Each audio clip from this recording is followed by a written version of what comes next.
السلام عليك يا أبا عبد الله، السلام عليك يا ابن رسول الله، السلام عليك يا ابن أمير المؤمنين وابن سيد الوصيين، السلام عليك يا ابن فاطمة سيدتي نساء العالمين، السلام عليك يا ثار الله وابن ثاره والوتر الموتور، السلام عليك وعلى الأرواح التي حلت بفنائك، عليكم جميعا سلام الله أبدا ما بقيت وبقي الليل والنهار. يا أبا عبد الله لقد عظمت الرزية وجلت المصيبة بك علينا وعلى جميع أهل الإسلام، وجلت وعظمت مصيبتك في السماوات على جميع أهل السماوات،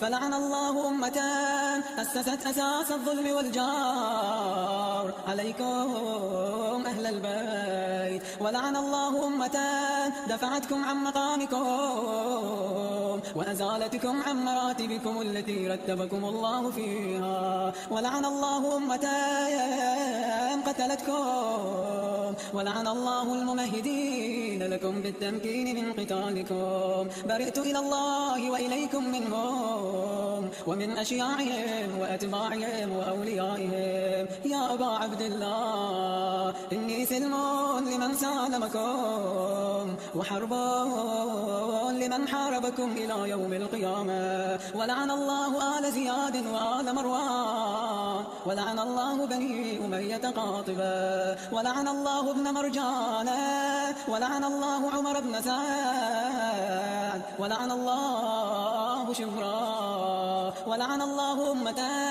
أسرجت وألجمت وتهيأت وتنقبت لقتالك بأبي أنت وأمي، لقد عظم مصابي بك، فأسأل الله الذي أكرم مقامك وأكرمني بك أن يرزقني طلب ثارك مع إمام منصور من أهل بيت محمد صلى الله عليه وآله. اللهم اجعلني عندك وجيها بالحسين عليه السلام في الدنيا والآخرة. يا أبا عبد الله إني أتقرب إلى الله وإلى رسوله وإلى أمير المؤمنين وإلى فاطمة وإلى الحسن وإليك بموالاتك وبالبراءة ممن قاتلك ونصب لك الحرب، وبالبراءة ممن أسس أساس الظلم والجور عليكم، وأبرأ إلى الله وإلى رسوله ممن أسس أساس ذلك وبنى عليه بنيانه وجرى في ظلمه وجوره عليكم أهل البيت وعلى أشياعكم. برئت إلى الله وإليكم منهم وأتقرب إلى الله وإلى رسوله ثم إليكم بموالاتكم وموالاة وليكم وبالبراءة من أعدائكم والناصبين لكم الحرب وبالبراءة من أشياعهم وأتباعهم. إني سلم لمن سالمكم وحرب لمن حاربكم وولي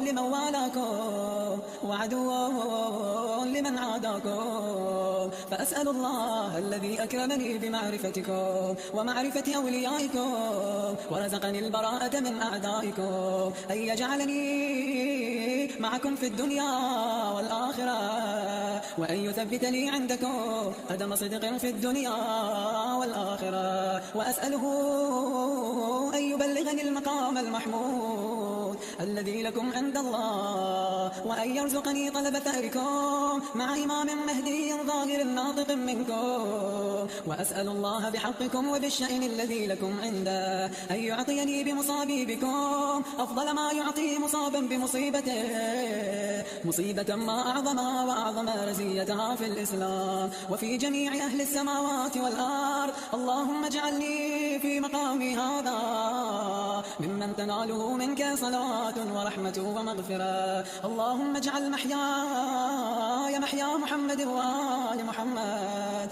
ومماتي ممات محمد وآل محمد. اللهم إن يوم قتل الإمام الحسين يوم تبركت به بنو أمية وبن آكلة الأكباد، اللعين بن اللعين على لسانك ولسان نبيك في كل موطن وموقف وقف فيه نبيك.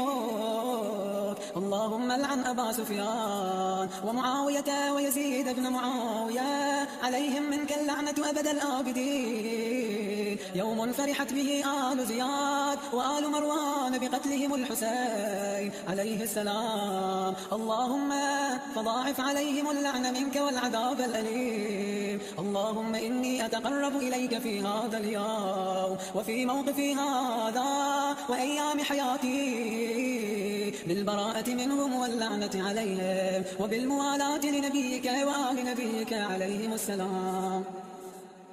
اللهم العن أول ظالم ظلم حق محمد وآل محمد وآخر تابع له على ذلك. اللهم العن العصابة التي جاهدت الحسين عليه السلام وشايعت وبايعت وتابعت على قتله. اللهم العنهم جميعا.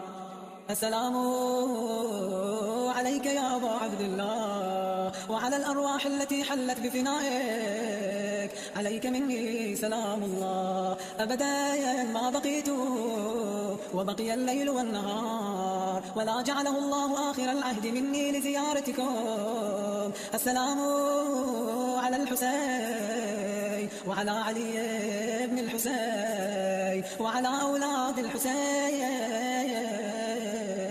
وعلى أصحاب الحسين. اللهم خص أنت أول ظالم باللعن مني وابدأ به الأول ثم الثاني والثالث والرابع. اللهم العن يزيد خامسا والعن عبيد الله بن زياد وابن مرجانة وعمر بن سعد وشمرا وآل أبي سفيان وآل زياد وآل مروان إلى يوم القيامة. اللهم لك الحمد حمد الشاكرين لك على مصابهم، الحمد لله على عظيم رزيتي. اللهم ارزقني شفاعة الحسين عليه السلام يوم الورود وثبت لي قدم صدق عندك مع الحسين وأصحاب الحسين الذين بذلوا مهجهم دون الحسين عليه السلام.